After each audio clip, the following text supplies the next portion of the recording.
Sahabat DKB yang diberkati Tuhan, salam sejahtera bagi kita semua. Senang dapat kembali menjumpai saudara dalam acara Wahsyat Kekal berupa renungan firman Tuhan yang memandu kehidupan kita. Saya Pendeta Arlianus Larosa. Renungan kita pada hari ini, hari Rabu 4 Maret 2026, ditulis oleh rekan saya Pendeta Hariman Patiana Kota dari Gereja Kristus Pasundan dengan judul Selalu Ada Kesempatan. Diserahkan pada Injil Yohanes pasal 7 ayat 53 sampai pasal 8 ayat 11. Dan nas yang akan menjadi pusat permenungan kita kali ini adalah Yohanes pasal 8 ayat 11b. Sebelum baca kita, mari kita berdoa. Tuhan, kami memohon Engkau menuntun kami untuk membaca kitab suci pada saat ini, supaya oleh kemurahan-Mu kami boleh mengerti kehendak Tuhan, boleh merenungkannya dan boleh mengerjakannya, mewujudkannya dalam hidup kami sehari-hari. Pakailah hamba-Mu sebagai saluran berkat untuk menyampaikan renungan ini, dan juga seluruh kru kami yang bekerja, Engkau berkati juga, supaya dengan karya bersama kami ini banyak orang akan diberkati. Mereka yang mendengarkan akan diberkati. Terima kasih Bapa, dalam nama Tuhan kami Yesus Kristus. Amin. Saya bacakan Yohanes pasal 8 ayat 11b, dengarkanlah firman Tuhan. Lalu kata Yesus, "Aku pun tidak menghukum engkau. Pergilah dan mulai sekarang jangan berbuat dosa lagi." Stick and carrot, punishment and reward. Sahabat, ungkapan ini biasa kita dengarkan. Perusahaan dan kantor pemerintah lazim mempraktikannya. Yang baik diapresiasi, yang salah dihukum. Tujuannya supaya melakukan hal yang benar dan baik. Dalam keluarga, banyak orang tua juga menerapkan prinsip ini dalam proses mendidik anak-anak mereka. Yesus tidak bermaksud untuk menghapus prinsip stick and carrot tersebut. Yang Yesus koreksi melalui bacaan kita hari ini adalah sikap arogan para ahli Taurat dan orang-orang Farisi. Mereka merasa diri lebih benar daripada perempuan yang berzina. Bahkan dalam kesombongan mereka berusaha menjebak Yesus. Menurut hukum Musa, perempuan yang kedapatan berzina harus dirajam dengan batu.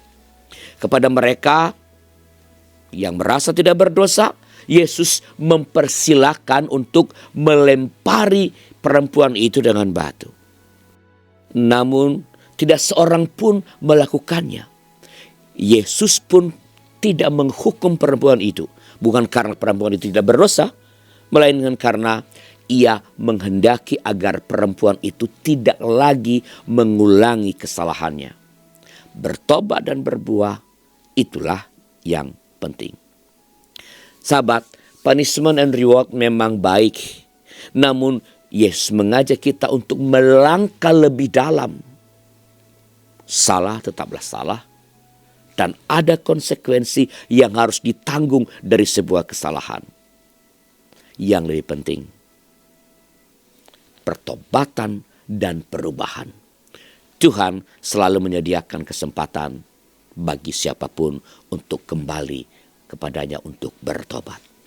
Nah sahabat, bila Anda punya pengalaman bagaimana memperlakukan seseorang yang melakukan kesalahan sehingga ia mengalami perubahan yang besar dan bahkan mengalami kemajuan yang besar, silakan tuliskan di kolom komentar supaya jadi berkat bagi para sahabat yang lain.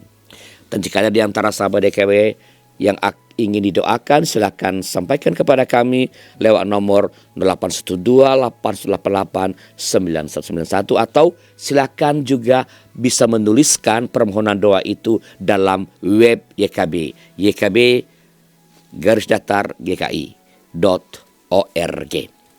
Mari kita berdoa. Tuhan, terima kasih kesempatan pada hari ini untuk boleh belajar dari firman Allah, bahwa Tuhan menghendaki kami melangkah lebih jauh, tak sekadar memberikan hukuman atau reward, tapi Engkau mengajar kami agar apapun yang kami lakukan itu mendatangkan perubahan demi kebaikan yang semakin baik. Agar andai kami harus memberikan hukuman atau kalau seseorang harus menanggung resiko atau konsekuensi dari perbuatan salah yang ia lakukan, ia tidak merasa dimusuhi, disingkirkan, diasingkan, melainkan ia merasa ditolong agar dapat memperbaiki diri. Tuhan, kami berdoa bagi para guru di sekolah yang sekarang ini mengalami berbagai macam pergumulan karena perubahan-perubahan paradigma tentang pendidikan.